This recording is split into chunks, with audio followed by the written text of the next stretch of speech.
ലഹരി വിരുദ്ധ പ്രഖ്യാപനത്തിന്റെ പരിപാടികളുടെ ഭാഗമായി നന്നമുക്ക് ഗ്രാമപഞ്ചായത്തിൽ പഞ്ചായത്ത് തല യോഗം ചേർന്നു. ഗ്രാമപഞ്ചായത്ത് കോൺഫറൻസ് ഹാളിൽ വെച്ച് ചേർന്ന യോഗത്തിൽ നന്നമുക്ക് ഗ്രാമപഞ്ചായത്ത് പ്രസിഡന്റ് മിസ്രിയ സൈഫുദ്ദീൻ അധ്യക്ഷത വഹിച്ചു. ഗ്രാമപഞ്ചായത്ത് vice president O P Praveen, ക്ഷേമകാര്യ standing committee chairman Musthafa Chalipparambil, Ponnani excise officer Pramod മുഖ്യപ്രഭാഷണം നടത്തി.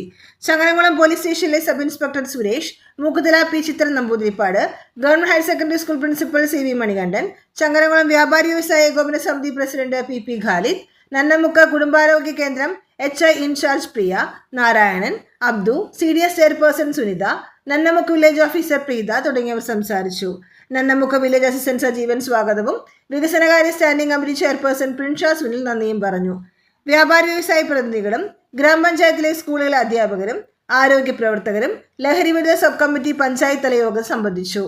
മെയ് 30 എല്ലാ വാർഡുകളും സബ് കമ്മിറ്റി രൂപീകരിക്കാനും യോഗം തീരുമാനിച്ചു.